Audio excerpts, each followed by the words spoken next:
Ողջույն սիրելի հետևորդներ։ Եթե հիմա ասեմ, որ ունեմ մի լուր, որը կարող է ամբողջությամբ փոխել քո կյանքը, առաջին հարցը կլինի. իսկ ապացույց ունես։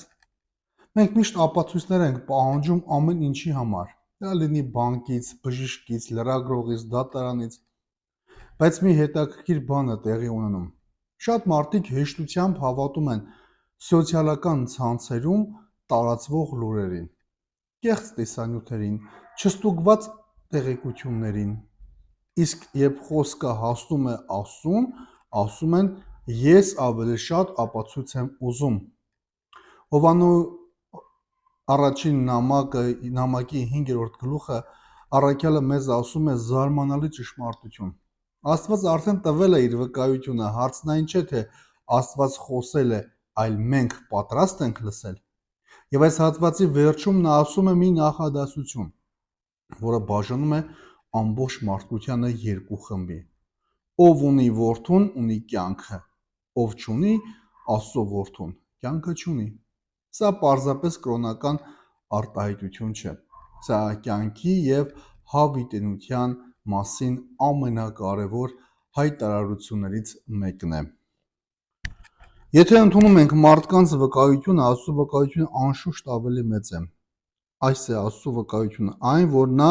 վկայեց իր որդու համար, ով հավատում է Աստծո որդուն, նա իր մեջ իսկ ունի այն վկայությունը, ով չի հավատում Աստծո որդուն, սուտ է հանում Աստծուն, քանի որ չի հավատում այն վկայությունը, որն Աստված վկայեց իր որդու համար։ Այս է եւ այս իսկ է վկայությունը, որ Աստված հավիտենական կյանք տվեց մեզ եւ այդ նրա որդու մեջ եղած կյանքն է։ Ով ընդունում է որդուն, ընդունում նաեւ կյանքը, եւ ով չի ընդունում Աստծո որդուն, չի ընդունում նաեւ կյանքը։ Ամեն։ Եթե մարդկանց վկայությունն ընդունում ենք, Հովհաննեսը շատ պարզ տրամաբանություն է ներկայացնում։ Մենք ամեն օր հավատում ենք մարդկանց, հավատում ենք բժշկի եզրակացությանը, օդաչուին, ուսուցչին, դատարանին, փորձագետներին։ Այդ դեպքում ինչու երբեմն կասկածում ենք Աստծո վկայությանը։ Եթե սահմանափակ մարդուն վստահում ենք, ինչու չենք վստահում ամենաճշմարիտ վկային։ Եվ փորձենք մեր ժամանակների հետ համեմատություն կատարել, ապա կտեսնենք, որ այսօր տեղեկատվությունը հեղեղի պես հոսում է։ Արհեստական բանականությունը կարող է ստեղծել իրականությանը շատ նման տեսանյութեր։ Կեղծ լուրերը վայրկյանների ընթացքում տարածվում են միլիոնավոր մարդկանց մոտ։ Այս պայմաններում ամենակարևորը հմտությունը դառնում է ոչ թե պարզապես տեղեկացված լինելը, այլ ճշմարտությունը զանազանելը։ Հովհաննես առաքյալն ասում է, որ ամենահուսալու վկայությունը Աստծունն է։ Աստծո վկայությունն ավելի մեծ է։ Սա ամբողջ հատվածի առանցքային միտքն է։ Աստված վկայել է իր որդու մասին Հորդանանում մկրտության ժամանակ, պայծառակերպության Թաբոր լեռան վրա, Քրիստոսի գործերով, հարությամբ, բայց Հովհաննեսը մեկ քայլ առաջ է գնում։ Նա ասում է. ով հավատում է, իր մեջ ունի այդ վկայությունը։ Այսինքն հավատքը միայն արտաքին փաստերի ընդունումը չէ։ Սուրբ Հոգին ներսից էլ հաստատում է ճշմարտությունը։ Հովան ոսկեբերանի մեկնության մեջ նշվում է, որ Աստծո վկայությունն այնքան հաստատուն է, որ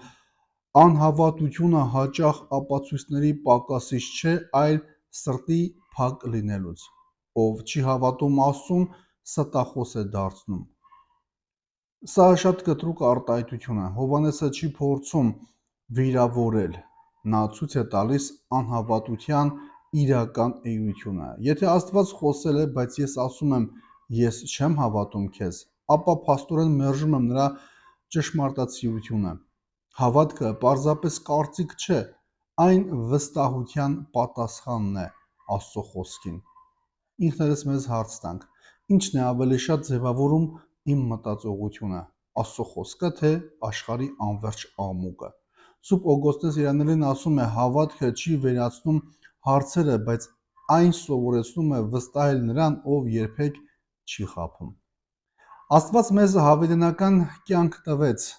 Այս մտքի վրա ուշադրություն դարձնենք։ Հովհաննեսը չի ասում մի օր գուցե ստանանք, նա ասում է տվեց։ Հավիտենական կյանքը սկսվում է ոչ թե միայն մահից հետո, այն սկսվում է այն պահին, երբ մարդը միավորվում է Քրիստոսի հետ։ Այդ պատճառով քրիստոնյան պարզապես չի սպասում դրախտին, նա արդեն ապրում է Աստծո կյանքով։ Ով ունի որդուն, ունի կյանքը։ Սա քրիստոնեության սիրտն է կարծես։ Հեղինակը չի ասում ով ունի շատ գիտելիք, ով շատ գումար ունի, ով ավելի շատ հայտնի է։ Նա ասում է ով ունի որդուն։ Կյանքի աղբյուրը գաղափարը չէ, կյանքի աղբյուրը անձն է Հիսուս Քրիստոսը։ Փորձենք արդի օրինակով ցույց տալ։ Այսօր մարդիկ կարող են ունենալ մեծ տուն, բարձր պաշտոն, հազարավոր հետևորդներ, ֆինանսական ապահովություն, բայց ներսում դատարկություն զգալ։ Ինչու՞։ Որովհետև մարդու սիրտը ստեղծված է Աստծո համար։ Ոչ մի երկրային ձեռքբերում չի կարող զբաղեցնել Քրիստոսի տեղը։ Սուրբ Աթանասն ասում է. Որդու հետ միությունը մարդուն դարձնում է կյանքի մասնակից, որովհետև նա ինքը կյանքն է։ Մեր ժամանակների ամենամեծ խնդիրն այն է, որ այսօր մարդիկ ցանկանում են ունենալ ամեն ինչ բացի Քրիստոսից։ Խաղաղություն առանց խաղաղության իշխանի։ Սեր առանց սիրո աղբյուրի, ուրախություն առանց փրկչի։ Բայց Հովհաննեսը հիշեցնում է. կյանքը նվեր չէ, որ կարելի է առանձնացնել նվիրատուից։ Եթե ուզում ես կյանքը, պետք է ընդունես կյանքի Տիրոջը։ Սուրբ Եփրեմ Ասորին ասում է. Քրիստոսը միայն կյանք չի տալիս, նա ինքը կյանքն է եւ ով բնակվում է նրա մեջ, արդեն սկսել է հավիտենությունը։ Այս հատվածը մեզ սովորեցնում է կյանքում կիրառելի մի քանի կարևոր քայլ։ Ամեն օր կարդա Ավետարանը որպես Աստծո անձնական վկայություն քեզ։ Երբ կասկածներ ունենաս, վերադարձրու հայացքդ Քրիստոսին, ոչ թե միայն մարդկանց կարծիքներին։ Հարցրու քեզ. իմ վստահությունը ում վրա է հիմնված։ Մի փոխարինիր կենթանի հավատքը միայն կրոնական սովորություններով։ Փնտրիր հարաբերություն Քրիստոսի հետ, աղոթքի եւ Սուրբ գրքի միջոցով։ Մի չափիր կյանքիդ արժեքը ունեցվածքով կամ հաջողություններով։ Ամեն օր շնորհակալություն հայտնիր Աստծուն հավիտենական կյանքի պարգևի համար։ Ապրիր այնպես, որ ուրիշները քո կյանքից տեսնեն, թե ինչ է նշանակում ունենալ որդուն։ Սուրբ Հովան Ոսկեբերյանը սովորեցնում էր, որ Աստծո վկայությունն ավելի ամուր է, քան ցանկացած մարդկային ապացույց։ Սուրբ Օգոստինոսը հիշեցնում էր, որ հավատքը Աստծո պարգևն է, որը մարդուն բացում է դեպի կյանքի ճշմարիտ իմաստը։ Սուրբ Աթանաս Ալեքսանդրացին շեշտում է, որ Քրիստոսի հետ միությունը պարզապես բարոյական փոփոխություն չէ, այլ մասնակցություն Աստծո կյանքին։ Սուրբ Եփրեմ Ասորին գրում է, որ հավիտենական կյանքը սկսվում է հենց այն պահին, երբ մարդը սրտով ընդունում է Քրիստոսին։ Սիրելի հավատավոր հետևորդներ, աշխարհը մեզ ամեն օր առաջարկում է հարյուրավոր բաներ, ասելով. սա քեզ երջանկություն կտա, սա քեզ կյանք կտա, սա քեզ կլրացնի, բայց ժամանակը ցույց է տալիս, որ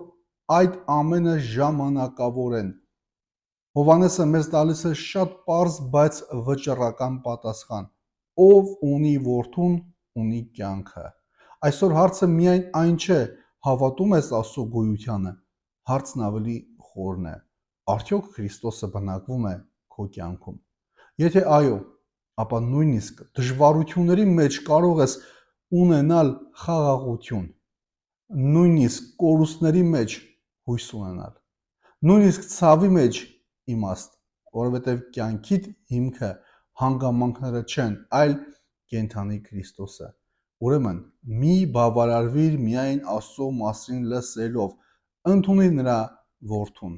ապրիր նրա հետ եւ դու կտեսնես, որ հավիտենական կյանքը միայն ապագայի խոստումը չէ։ Այն սկսվում է այսօր հենց այս պահին, երբ մարդը բացում է իր սիրտը Քրիստոսի առաջ։ Սերի հավատավոր հետևորդներ, եթե օգտակար եղավ ձեզ այս տեսանյութը, կարող եք հավանել մեկնաբանության բաժնում, գրել ձեր կարծիքը, բաժանորդագրվել մեր YouTube-յան ալիքին եւ այս տեսանյութը ուղարկել քո բարեկամներին, ընկերներին, հարազատներին, նրանց եւս հաղորդակից դարձնելու Աստծո խոսքին։ Աստված օրհնի բոլորիդ։